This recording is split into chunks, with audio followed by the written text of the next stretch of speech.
দেবী দুর্গার উগ্ররূপের মধ্যে রক্তদন্তিকা হলো একটি।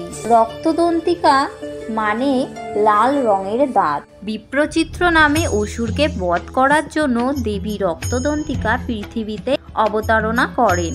নমস্কার প্রিয় দর্শক, মাই বিউটিফুল আর্থে আপনাদের সকলকে জানাই স্বাগত।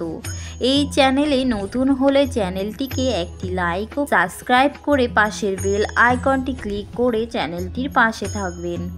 আজকে আমাদের আলোচ্য বিষয় হলো দেবী রক্তদন্তিকা সম্পর্কে। দেবীর মাহাত্ম্য অনুসারে একবার মহেশ্বর দেবীকে বললেন, হে দেবী, অসুরগণ বারবার জগতের ভারসাম্য নষ্ট করতে উদ্ধত হবে, আর ততবার তাদের তুমি শাসন করবে।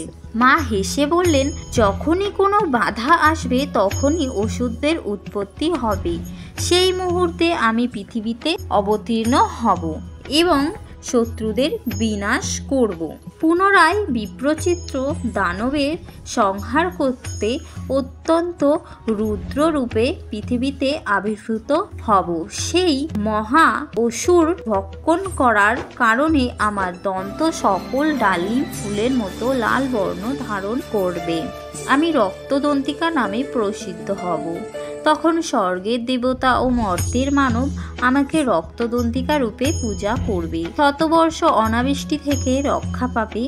আবার যখন ঋষির কন্যা হয়ে জন্ম নেব অয়নিজা রূপে, মায়ের পূর্ব দৈববাণী সত্য করে বিপ্রচিত্র অসুর ও তার 14 জন পুত্রকে নিয়ে জগৎ দখল করতে বসলেন। ব্রহ্মার তপস্যার বহু বছর ধরে চলল সেই সাধনা। এক পর্যায়ে ব্রহ্মাদেব তুষ্ট হলেন এবং সেই অসুরদের সামনে উপস্থিত হলেন বর দিতে। সেই ধৃত এই বর চাইলেন যে যাতে তারা সকল অস্ত্রের আবদ্ধ হবেন এবং তাদের একসঙ্গে এক মুহূর্তে মারতে হবে। ব্রহ্মাদেব সেই বরই দিলেন। বরের বলিয়ান হয়ে সেই অসুর এবং তার পুত্ররা স্বর্গ, মর্ত্য, পাতালের সমস্ত জায়গায় গিয়ে মৃত্যু, দুঃখ, কষ্ট সৃষ্টি করতে লাগলেন। দেবতারা এই বিপদ থেকে রক্ষা পেতে ছুটলেন মহেশ্বরের কাছে। মহেশ্বর তাদের দেবীকে সব জানাতে বললেন।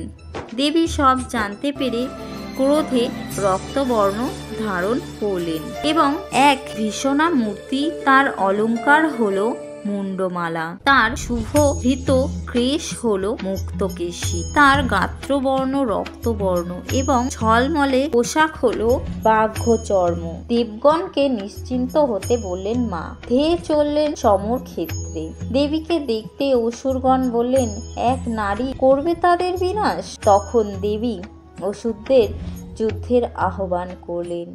বহুদিন চলল মহারণ। তখনই মায়ের ব্রহ্মা দেবের বরের কথা মনে পড়লেন। তখন দেবী বিশাল আকার ধারণ করলেন। তার বিশাল হাতে সকল অসুরদেরকে তুলে নিলেন এবং তার মুখে পুরে দিলেন।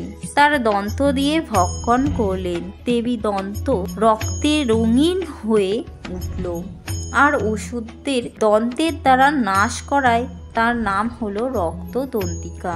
মা রক্তদন্তিকা অতি ভীষণ দর্শনা।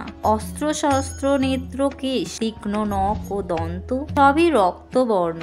রক্ত অলঙ্কারে শোভিতা। তার কণ্ঠে মুন্ডমালা। মাতা রক্তদন্তিকার হাতে খড়গ, মুষল, নাঙ্গল এবং পূর্ণপাত্র শোভা পায়। নবপত্রিকায় একটি অন্যতম শস্য বধূ ডালিম বা দাঁড়িম্বে মা অধিষ্ঠান করেন রক্তদন্তিকা রূপে। ডালিমের ন্যায় তার সর্বমঙ্গল সহ দন্ত সকল রক্তবর্ণ বলেই তিনি ডালিমের অধিষ্ঠাত্রী রূপে অধিষ্ঠান করেন।